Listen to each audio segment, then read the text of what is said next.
Finally ఈరోజు కొంచెం ధైర్యం కుదిరింది మీ అందరిని కలవటానికి.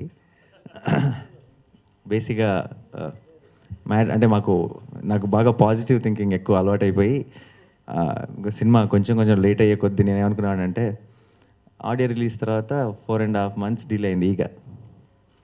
మనది ఇంకా ఎక్కువైందంటే ఇంకా పెద్ద హిట్ అవుద్ది అనమాట. సో దాంట్లోంచి పాజిటివ్ ఎతుక్కుంటున్నాం మేమే. బట్ ఈ కొద్ది డిలే చాలా కష్టం అయిపోయింది మాకు. ఎందుకంటే ఫైనల్ ప్రోడక్ట్ చూసుకొని అంత ఎక్సైట్ అయిపోయి ఇంత అద్భుతమైన ప్రోడక్ట్ వచ్చిన దాని తర్వాత ఆగడం చాలా కష్టమైంది. బట్ డెఫినెట్గా లేట్గా వచ్చినా సరే లేటెస్ట్గా వస్తుందన్న నమ్మకం ఉంది. అండ్ ఆ లేట్ అయిన దానికి కూడా కలిపి ప్రతిఫలం దక్కుతుందన్న నమ్మకం ఉంది. పైసా February 7th రిలీజ్ అంటున్నారు మా ప్రొడ్యూసర్ గారు. సో అండ్ చూస్తుంటే అన్ని రకాలుగా పూర్తిగా సెట్ అయిపోయి 7th వచ్చేస్తుంది ఫిల్మ్. సో మీరందరూ సినిమా చూసి ఆదరించి సినిమాని పెద్ద సక్సెస్ చేయాలని కోరుకుంటున్నాను. ఈ సినిమా నాకు బాగా మనసుకి దగ్గరైన సినిమా. ఎందుకంటే ఫస్ట్ ఆఫ్ ఆల్ నాకు ఇష్టమైన డైరెక్టర్ కృష్ణవంశీ గారితో పనిచేసే అవకాశం దక్కింది. అండ్ అవకాశం దక్కడమే కాకుండా నాకు చాలా నచ్చిన, నేను బాగా ఎక్సైట్ అయిన ఒక స్క్రిప్ట్ మీద నటించే అవకాశం దొరికింది. సో ఈ రెండు ఆ కాంబినేషన్ అలా కుదరటం ఇంకా చాలా సంతోషంగా ఉంది.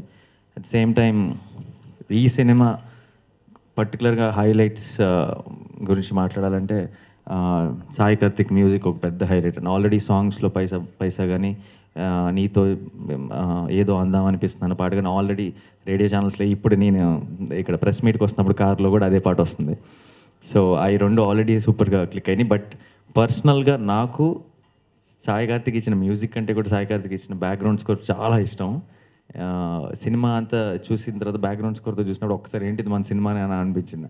అంత బ్రహ్మాండమైన బ్యాక్గ్రౌండ్ స్కోర్ ఇచ్చాడు. So I want to thanks Sai also ఈ సందర్భంగా.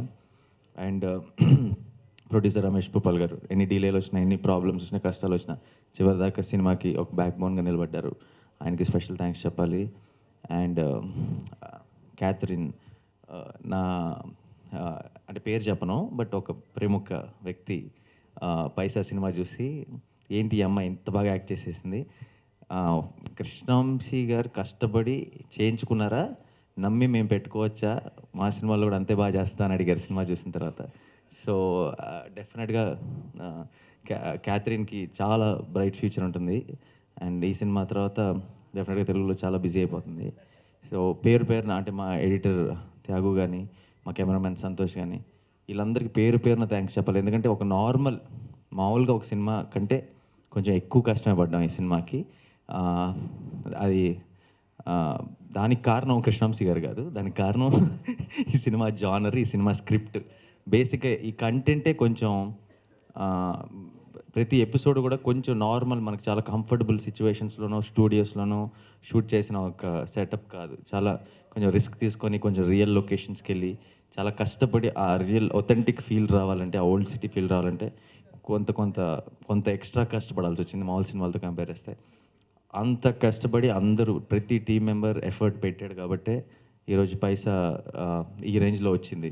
So I'm very very happy. ఇప్పటికీ సినిమా నేను ఒక 20 సార్లు చూసుంటాను. 20 సార్లు నేను నా సినిమాలు ఏవి చూడలేదు అన్నిసార్లు. అండ్ 20 సార్లు అంటే ఆ 20 సార్లు చూడటానికి డిలే కూడా కారణం అనుకోండి. బట్ 20వసారి నిన్న సాయంత్రం చూస్తున్నప్పుడు కూడా అదే హై, ఫస్ట్ టైం చూసినప్పుడు వచ్చిన ఒక హై ఉండింది. సో అదే హైని మీరు కూడా రేపు 7వ తారీఖు థియేటర్లో ఎంజాయ్ చేస్తారని నమ్ముతున్నాను. అండ్ ఆల్వేస్ అంటే 1.5 అయింది లాస్ట్ సినిమా వచ్చి. సంవత్సరాన్ని నేను చేంజ్ చేస్తున్నానంటే సినిమాలు చేస్తున్నాను, అవన్నీ ఒకసారి వస్తున్నాయి ఇప్పుడు.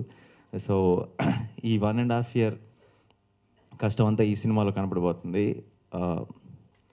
ఎప్పుడు అంటే ఇంతకాలం నుంచి కనపడిపోయినా సరే ఎప్పుడు ఫస్ట్ నుంచి మీ ప్రేమ, ఆదరణ, లవ్, సపోర్ట్ ఎప్పుడు అలా కన్సిస్టెంట్గా ఉంది. ఎందుకుందో కూడా నాకు నిజంగా తెలియదు. అంత పెద్ద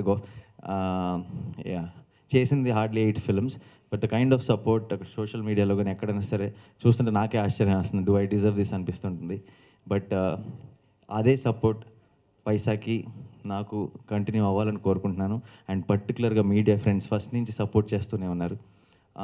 వారందరికీ పేరు నా థ్యాంక్స్ చెప్పుకుంటూ, పైసాకి కూడా మీ ఆదరణ, మీ సపోర్ట్ చాలా అవసరం.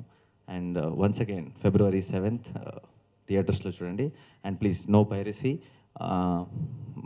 నా సినిమా అని చెప్పారు అంటే మా సినిమా అప్పుడు మీడియాని కలిసే ఒక అవకాశం దొరుకుతుంది కాబట్టి చెప్తున్నాను అంతే. ఎందుకంటే నేను చేసిన ఒక చెప్పుకోదగ్గ పెద్ద మూవీ అంటే ఇదే స్టార్టింగ్, ఇక్కడి నుంచి స్టార్ట్ అవుతున్నాయి.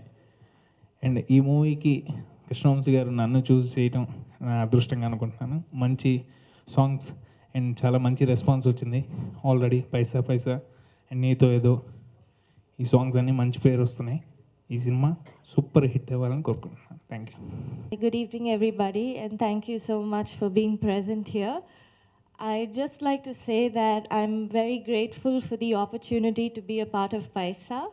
I had a wonderful learning experience working with the entire cast and crew, and I'm very excited and happy that our film is finally set for release on the 7th of Feb. It has turned out really well thanks to the sincere efforts of everyone involved, so the wait will definitely be worth it. Thank you. Honor working with him. Yeah, we had all the ups and downs in the movie, but movie came out really well. And I played a Muslim guy in the movie, and you all can watch it. And I would like to thank each and everyone in the team for being patient. And at 7th is other 3 days, and you all can watch it in the theaters. ఇంకా మా అందరి సమిష్ట కృషితోటి పైసా 7వ తేదీ మీ ముందుకు రాబోతుంది. ఈ చిత్రానికి అద్భుతమైనటువంటి సంగీతం అందించినటువంటి సాయి కార్తిక్ గారికి, అలాగనే ఈ చిత్రాన్ని అద్భుతంగా రూపొందించినటువంటి మా డైరెక్టర్ కృష్ణవంశీ గారికి, ఈ చిత్రంలో అత్యద్భుతంగా నటించినటువంటి మా హీరో నాని గారికి, అదేవిధంగా ఎంతో చక్కగా నటించినటువంటి హీరోయిన్స్ క్యాథరిన్ తెరిసా మరియు సిద్దికాకి, అలాగనే ఒక పార్ట్ అయినటువంటి దీంట్లో టబర్, ఆర్కే, రోబో, అలా వీళ్ళ ముగ్గురు చాలా చక్కగా నటించారు. విలన్గా చరణ్ రాజ్ గారు చాలా అద్భుతంగా నటించారు. మరి ఈ సినిమాని మేమంతా ఒక ప్రత్యేకమైనటువంటి దీక్షతో చేశాము. అలాగనే అందరం బాగా కలిసిపోయి ఈ చిత్రం మీద తప్పితే వేరే ఈ చిత్రం షూటింగ్ జరుగుతున్నంత కాలం వేరే దృష్టి లేకుండా ఈ సినిమాని ముందుకు తీసుకెళ్ళడానికి ప్రయత్నం చేశాము. అదేవిధంగా చేసి దాంట్లో విజయం సాధించాము. మళ్ళీ ఈ చిత్రానికి ఖర్చుకు వెనకాడకుండా చాలా మలేషియాలోను, దుబాయ్లోను ఈ రెండిట్లో కూడా మేము షూటింగ్ చేయడం జరిగింది. చిత్రం చాలా అద్భుతంగా వచ్చింది. మరి ఇంకోటి ఏంటంటే ముఖ్యంగా మీడియా వాళ్ళు ఎప్పుడు కూడా నాకు వెన్నంటే ఉంటారు. అందుకే వాళ్ళకి నిజంగా కృతజ్ఞతలు తెలియజేస్తున్నాను. ఎప్పుడు కూడా వాళ్ళు నన్ను వాళ్ళలో ఒక మనిషిగా చూసుకుంటారు. అలాగనే ఈ చిత్రాన్ని కూడా మీ చిత్రంగా తీసుకొని ప్రమోట్ చేయాల్సిందిగా కోరుకుంటూ థ్యాంక్. లేదు, డబ్బు అనేది మనిషి జీవితంలో ముఖ్యంగా మనలాంటి వాళ్ళ జీవితాల్లో ఏం చేస్తుంది అనే దాని మీద సినిమా. సో డబ్బు ఎక్కడెక్కడ దాని ప్రభావం చూపిస్తుంది, దాని పరిసరాల్లో ఎలా ఉంటుంది అనే దాని మీద అనే పాయింట్ ఆఫ్ వ్యూలో పొలిటీషియన్స్ వాళ్ళ ఇళ్ళు కూడా తగులుతాయి. అంత తప్ప పొలిటీషియన్స్ మీద కానీ మీరు అనుకుంటున్నట్టు కానీ నిజంగా చేయట్లేదు. It's not about politics, it's about money. ఇవాళ రోజున ఆ పరిస్థితికి వచ్చేసిందండి. 11వ అవతారం కింద అయిపోయిందని డబ్బు అనేది. దశావతారాలు అంటాం కదా, దేవుడిని దాటి ఒక పైసా అనేది మన జీవితాలకి అయిపోయిందని అదే ఉద్దేశంతో డీల్ చేసిన స్క్రిప్ట్ని. సో అందుకని ఆ క్యాప్షన్ పెట్టాల్సి వచ్చింది. సినిమా గ్యాప్లో లేదు, అలాగే అనిపించదు, అంత పక్కగానే ఉంది.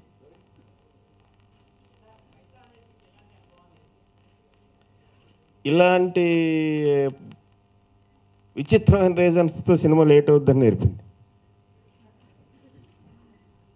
ప్లస్ ఇది కొత్త ఎక్స్పీరియన్స్. వెయిటింగ్ అనేది ఇంతవరకు ఎప్పుడైనా సరే రిలీజ్ డేట్ మీద పడిపోతే సినిమాని రష్ చేసుకుంటే తీసుకెళ్ళేవాళ్ళం. ఇప్పుడు సినిమా ఫినిష్ అయ్యి రిలీజ్ డేట్ ఎప్పుడు వస్తుందని వెయిట్ చేసి, అదే లెర్నింగ్ ఎక్స్పీరియన్స్ 1000%. ఎందుకంటే నాని రైడ్ అనే సినిమాలో చూసి, అతని సెకండ్ సినిమా అనుకుంటే, యాక్సిడెంటల్గా ఆ సినిమా చూసి ఆ రోజే నాకు చాలా బాగా నచ్చాడు. నేను కనెక్ట్ అయ్యాను పర్సనల్గా. చాలా రిలేటబిలిటీ, కనెక్టబిలిటీ ఉండి, చాలా కామన్ మ్యాన్లో కూడా ఒక హీరోయిక్ క్వాలిటీ ఉన్న ఒక స్ట్రక్చర్ అవుతుంది. అది చూసి నాకు బాగా నచ్చి ఆ రోజే అతను కనపడినప్పుడు చెప్పాను, ఇదే సినిమా చేయాలనిపించింది అని చెప్పి. ఆ తర్వాత ఎంతకాలానికి కుదిరింది. ఈ సినిమా పర్టికులర్గా ఈ సినిమా నాని కోసం డిజైన్ చేయనప్పటికీ నాని కోసమే డిజైన్ చేసినట్టు ఉంటుంది. ఈ సినిమా కానీ ఈ హీరో క్యారెక్టర్ కానీ నాని కాకుండా వేరే వాళ్ళతోటి ఇప్పటికి కూడా ఊహించలేను. చాలా బాగా చేశాడు. ఎలా ఏ జోనర్లో ఉండే సినిమా అవుతుంది? Family film, out and out universal family film. ఒక 50-60 సంవత్సరాలు నిలబడే సినిమా అవుతుంది.